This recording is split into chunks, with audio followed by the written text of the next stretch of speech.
Corona महामारीनंतर आपण बघतोय की अगदी अचानक हृदयविकाराच्या झटक्यानं तरुणांच्या मृत्यूच्या घटना वाढल्या आहेत आणि त्यात वाढ झालेली आहे। गेल्या काही दिवसांमध्ये आपण असे अनेक व्हिडिओज बघितलेले आहेत। त्यामध्ये आपण बघतो की वरातीमध्ये नाचताना कोसळल्याचं आपण बघितलं आहे। या सगळ्याच्या मृत्यूची कारणं शोधण्यासाठी दिल्ली एम्सच्या डॉक्टरांनी आता अभ्यास सुरू केला आहे।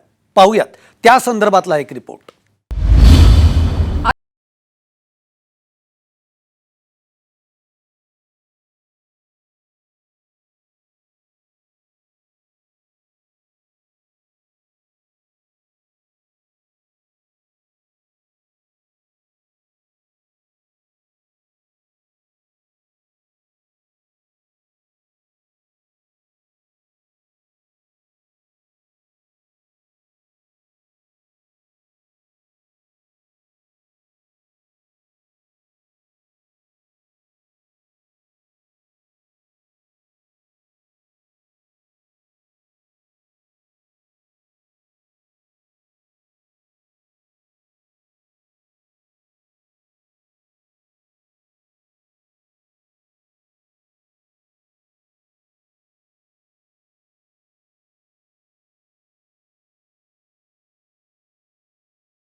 त्राव झाला होता का याचा शोध घेतला जातोय।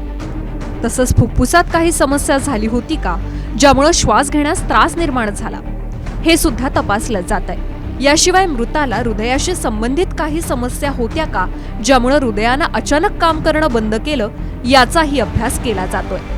काही जणांना अरिथमिया सापडला, त्या अरिथमिया जो होतो त्यानंतर सडन चक्कर येणे, हार्ट अटॅक येणे अशा गोष्टी आढळून आल्या। तर त्याची लिंक कोविडशी H2 रिसेप्टरशी आहे का याच्याबद्दल सध्या संशोधन चालू आहे आणि लवकरच याचे रिझल्ट्स आपल्याला मिळतील। ऐन तारुण्यात अचानक आलेल्या हार्ट अटॅकमुळे मृत पावलेल्यांची संख्या चिंताजनक आहे। 46 वर्षीय कन्नड अभिनेता पुनीत राजकुमारचं हार्ट अटॅकनं निधन झालं होतं। कॉमेडियन राजू श्रीवास्तव यांचा जिममध्ये व्यायाम करताना मृत्यू झाला होता। मुंबईत गरबा खेळत असताना एका 35 वर्षीय व्यक्तीचा मृत्यू झाला होता। 33 वर्षीय जिम ट्रेनर बसलेल्या ठिकाणीच बेशुद्ध पडला, त्यालाही हार्ट अटॅक आला होता। सध्या भारतात कोविडशी संबंधित रुग्णांची संख्या कमी झाली असली तरी लोकांच्या आरोग्यावर त्याचे दूरगामी परिणाम होणार असल्याची चिंता यापूर्वीही व्यक्त केली गेली होती। त्यामुळे आपणही सावधगिरी बाळगणं हे गरजेचं आहे।